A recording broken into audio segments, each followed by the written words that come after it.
After the spot-fixing scandal in the IPL, when Supreme Court appointed the Committee of Administrators to look after the operations of the BCCI and to implement recommendations made by Lodha Committee, the chairman of the Committee of Administrators, Mr. Vinod Rai, didn't realize the magnitude of the crisis that awaited them. What he thought would have taken a year took 3, and it was far from a smooth ride. In a book, Not Just a Nightwatchman, former CAG Vinod Rai reveals what went on in the power corridors of the BCCI. Mr. Rai is here with us. First of all, sir, congratulations on the book. It has already created quite a stir. Now, from never having been involved in cricket administration to finding yourself in the hot seat, making some of the most difficult decisions, you've had some time to look back, relax. How do you look back at those 3 years in the COA, and can you pat yourself on the back and say, job well done? Well, Mia, firstly, thank you very much for having me on your show. It's a pleasure to be with you. Well, when I look back to our days in the BCCI, well, I'm very content. I don't know whether I'll pat myself on the back or not, but I'm very content because the 2 aspects that were mandated to us by the Honorable Supreme Court, I think we fulfilled those. One was that the BCCI and the state associations must adopt the constitution, which was given to them by the Supreme Court. They adopted those constitutions. It took a while longer. Number 2 was for us to run cricket administration in the BCCI. And I'm happy to say that the cricketing calendar, as busy as it was in 2017 and 18, we managed to ensure that everything goes on without a glitch. And I think the most creditable thing that the COA could do was that in 2019, the IPL was conducted within the country, despite the fact that we had the general election, because the 2014 IPL and 2009 IPL were conducted partly outside the country. Okay, sir. Now, it was not a smooth ride. Yes, you're happy and proud of some of those achievements, but it wasn't a smooth ride. And you talk about it yourself in the book. Now, there are 2 controversies that I talk about because I covered them extensively. And I've got to begin with the acrimonious exit of Anil Kumble, the then coach. Now, I read the book, and there are a few things that just don't sit right with me. One, that, what was written in the book. You say that there were conversations with Virat Kohli that you had, where you were told that Kumble was too much of a disciplinarian. The younger members of the team were intimidated by Anil. I want to ask you, sir, at what point did you decide to have a chat about this with Anil Kumble? After all, he was the coach at that time of the team. When the captain's coming to you and talking about this, did you have a conversation with Anil about this? And at what point was that? Yeah. See, what happened was that we were in Hyderabad at the beginning of the IPL games. That was the time when I first got to know that Kumble, number 1, had only a 1-year contract. Normally, 2-year contracts are given to all these people. You're aware of that. Number 2, even that 1-year contract did not have an extension clause. Now, that was a very peculiar feature because normally what happens is when you're giving a contract, you say subject to review at the end of 1 year, his contract can be extended. Now, Kumble's contract didn't have that. Okay. And we got to know from the BCCI management that there seems to be some kind of dissonance within the team management, which means the captain, the team, and other support members of the team. That is when we talked to Virat Kohli, who wasn't in Hyderabad, he was practicing in Mumbai. Right. And he was speaking to us on behalf of the team members. He was the captain, so he had to represent the team member. That's when he said that, Kumble's disciplinary culture, the juniors feel intimidated about it, So when we talked to Kumble, he said, well, they hadn't mentioned anything to him, so he was not aware of what exactly was the feeling in the team. Okay, now a couple of things. One, that from what my sources tell me, that at no point did you or Diana talk to Anil Kumble? Sorry, I can't hear you. I can't hear you. Can you hear me now, sir? Yeah, now you're okay. Okay. So what I'm saying is that what my sources tell me is that at no point when all of this was going on, that Anil Kumble was made to sit down and was, was sort of asked this, or this whole matter was discussed with him when it comes to you or Diana, given that you guys were the committee of administrators. Secondly, it seems to me that even before this whole process and whether the contract is going to be extended was to be decided, there was already people within the BCCI looking for the new coach. How do you explain that? Because I was reading Professor Ratnakar Shetty's book where he says that in the second week of May, Virendra Sehwag spoke to him saying that he'd been asked to apply for the coach's job.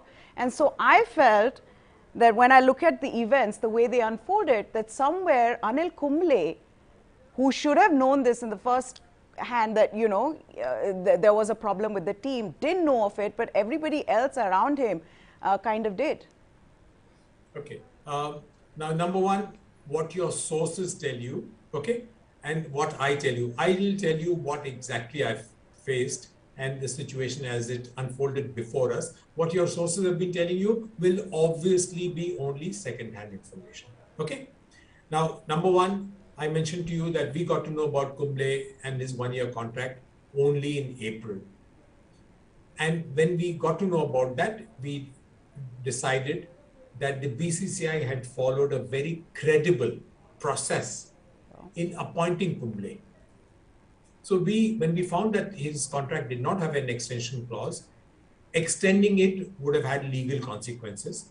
Somebody could have easily gone to court just to embarrass us and gotten a stay for it.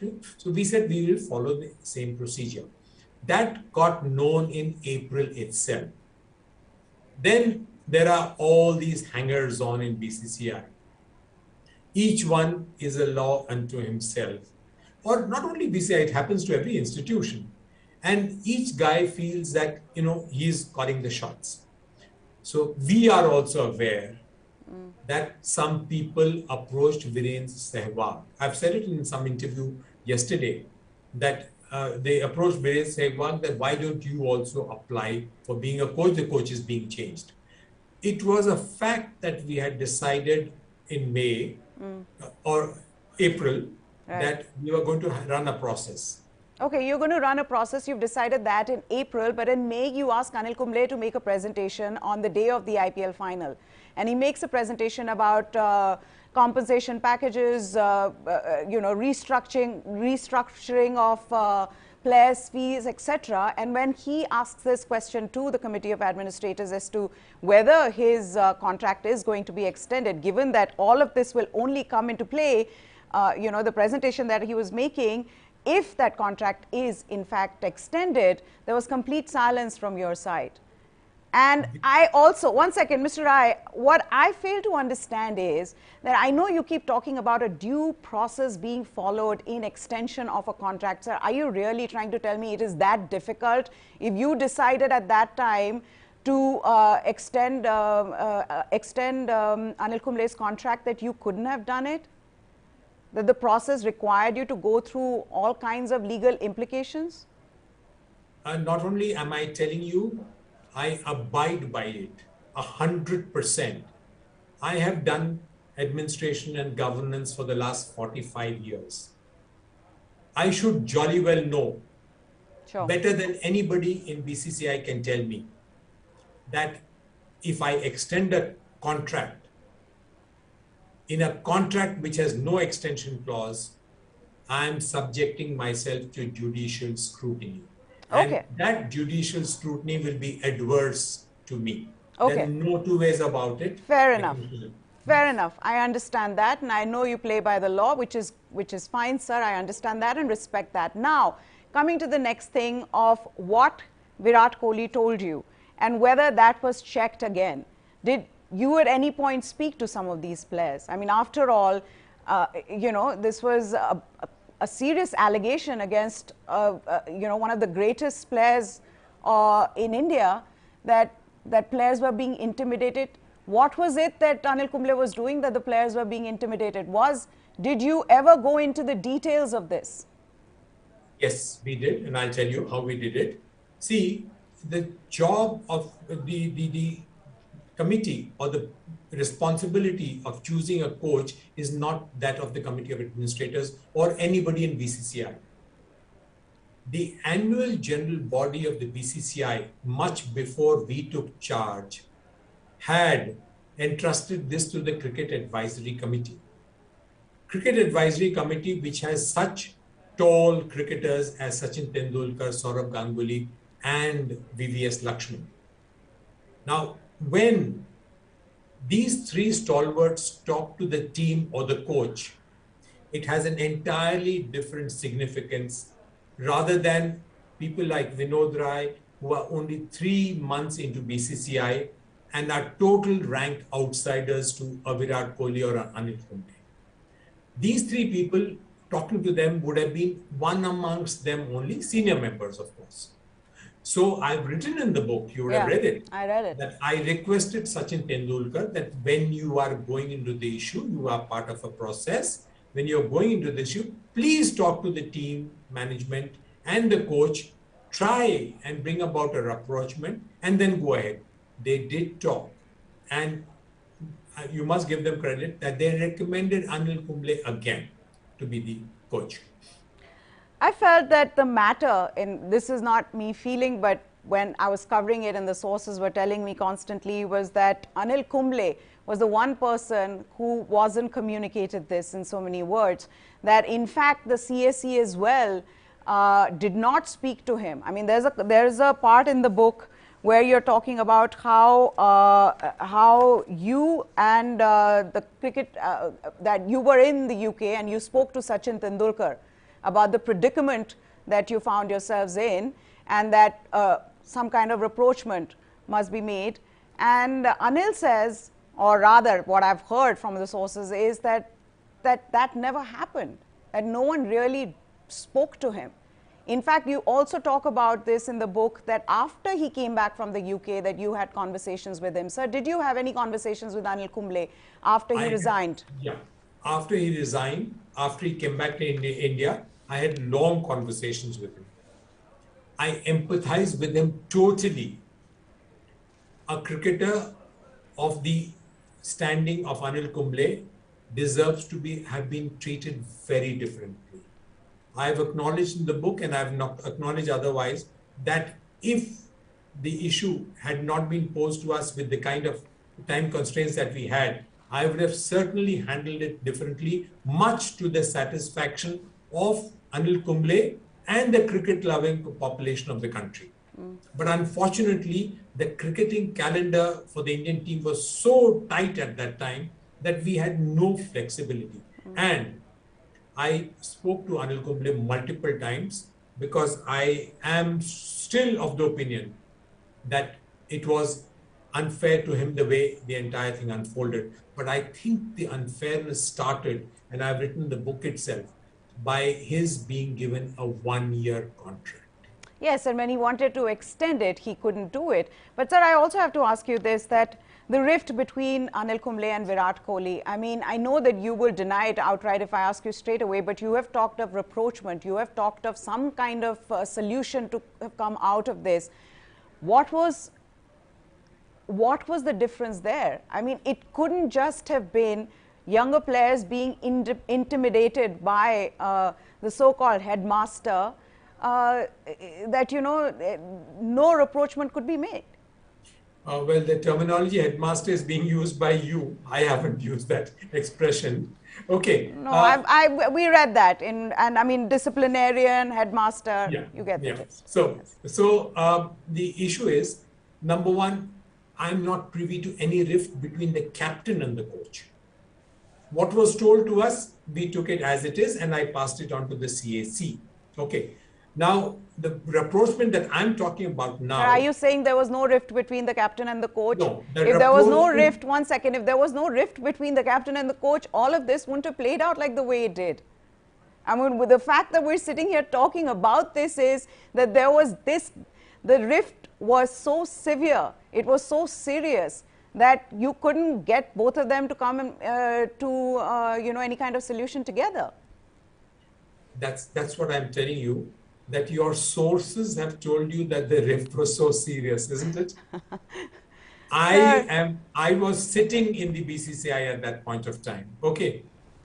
Now, if the rift had been serious, or if that had been a rift at all, the people who could have sorted it out could have been the three people that I just named. Okay. Now, you tell me one thing. Are you telling me you never spoke to Sachin or VVS about what happened? How did they come to a solution? How was it solved? The CAC? No, we've spoken about it multiple times. But after Anil Kumble had tendered his resignation, and I've said that he was the mature person, he did it with dignity, despite the fact that the CAC had recommended him for another term. He felt that if there is dissonance in the team, and he is on one of the parts causing the dissonance, he took the gracious way out and he stepped out. I've written the book about that, Okay. Now, once that has been done, why do you go about raking this issue up again and talking to the team, talking to the captain, talking to the coach, etc.? We closed it. We wanted a smooth segue, and we wanted things to progress smoothly after that, which it did progress. Well, it wasn't so smooth for Anil Kumble, sir. But I've got to ask you then one last thing, where Ram Guha in the letter of resignation says, giving senior players the impression that they may have a veto power over the coach is another example of superstar culture gone berserk. This is in relation to how Anil Kumble was treated, his unceremonious exit. How do you react to this, that one of the members of the COA is saying this? See, number one, you are the people who are building it up to his disadvantage and calling it unceremonious. Yes, I have written the book also, that Ram Guha was of the opinion that he should be automatically given an extension.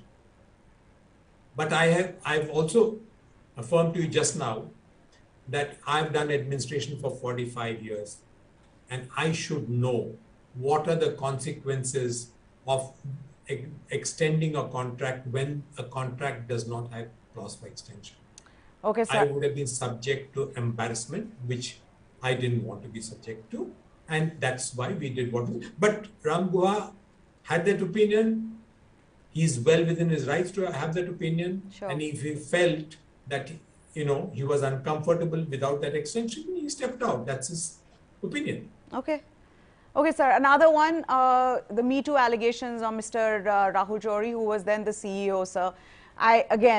This was something I'd spoken to one of the victim's friends, and the verdict itself was split 2-1. One member of the two-member COA was against reinstating Rahul Johri as the CEO. You yourself have talked about how this hit the credibility of the COA. Any regrets on that? No regrets at all. If I'm posed with that situation now, I will do exactly what I did at that time. And again, I'm falling back on the fact that I've done administration and I know how these issues have to be sorted out. You cannot dismiss any person from service based purely on an allegation without giving him an opportunity to represent his No, sir, case. but there was one. It was a 2-1 verdict. One, Miss Veena Gowda did say that his... One second. Let me just put it out for the viewers, that she did go on to say on record that his conduct in Birmingham was inappropriate, and unbecoming of a CEO of an organization like the BCCI. And she also said that he should be taking gender sensitization classes. Do you think then, in a situation like that, where there was already so much pressure on the COA, that it was the right decision? Would you care to read the sentence that she's written before the sentence that you just mentioned? Yes. What does it say? It says that he was not found guilty of any sexual misconduct. There you are. So why do you call it a 2-1? Two people have cleared him totally. The third one is saying he is not guilty of sexual harassment. Yeah. However, his conduct in Birmingham was inappropriate. Now, each one of us have been in service.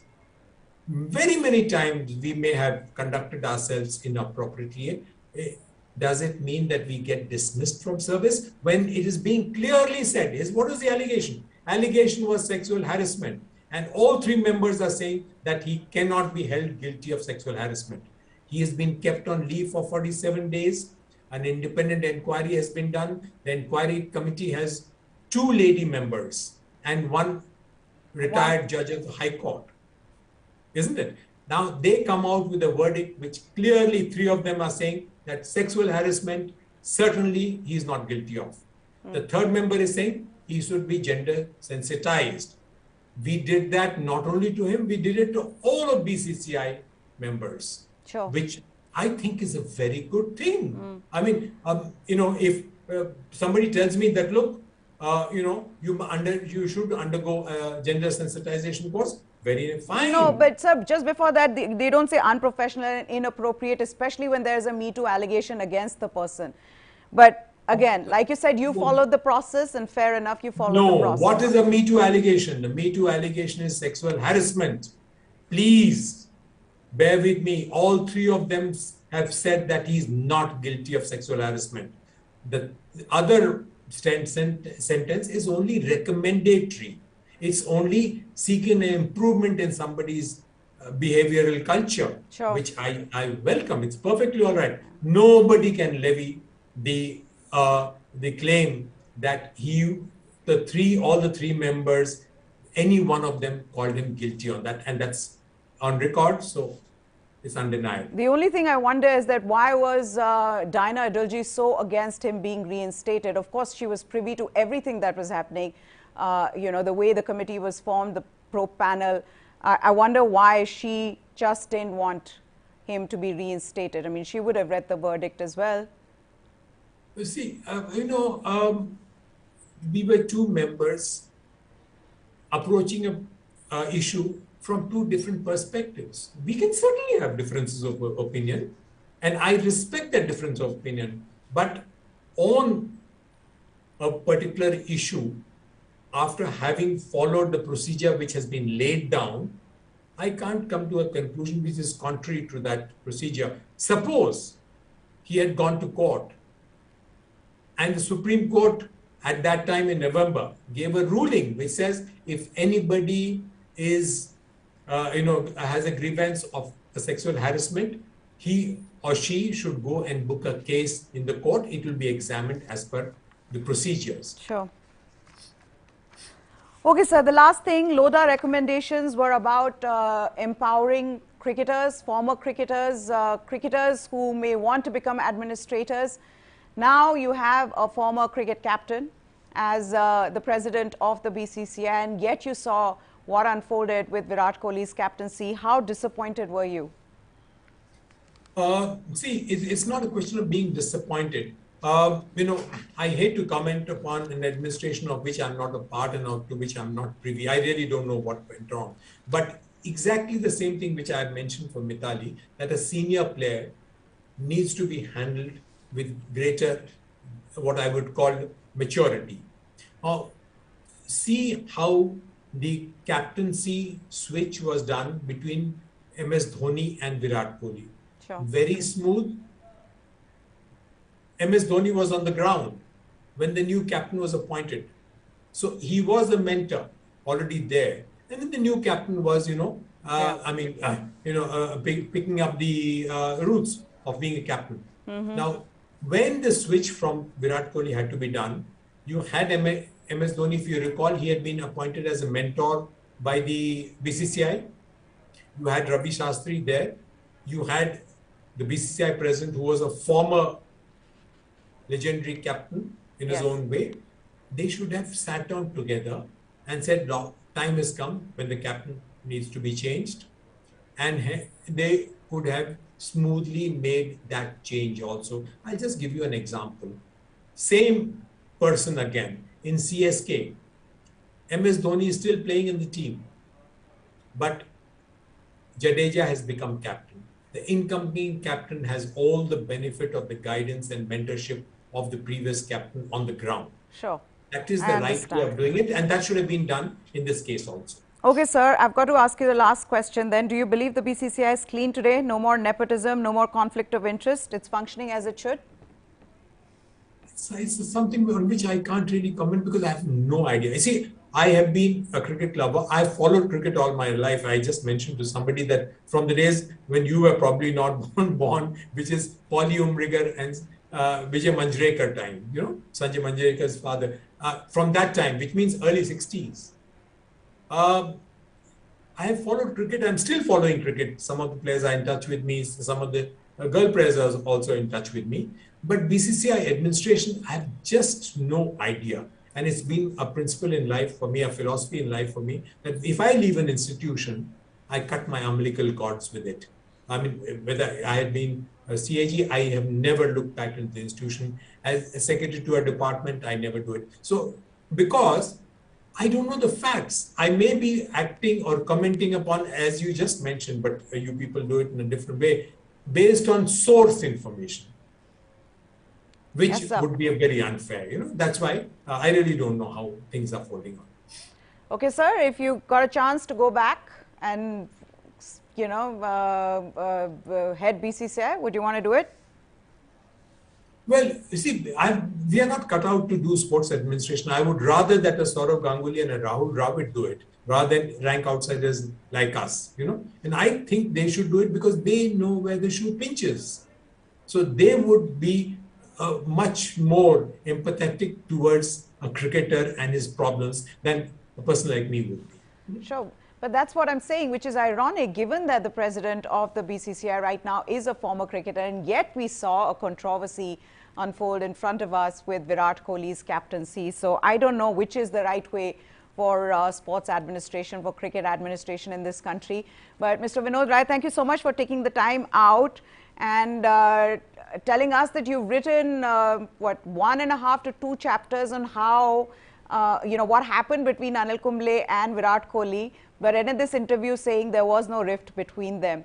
At one point, at some point, I think I will get it out of you, but today it wasn't to be. Thank you so much, sir, and all the best. Lovely, lovely. I'd love to do it on national media. Thank you, sir. Thank you. So that was Mr. Vinod Rai, chairman of the Committee of Administrators that was appointed by the Supreme Court in the aftermath of the spot fixing scandal. He has written a book, as we just spoke about, not just a Nightwatchman, where he's spoken about various things under his administration, controversies, and some of the other things that he has done, or what Indian cricket has done under his administration. Well, that's it on this special. Goodbye. Thanks for watching.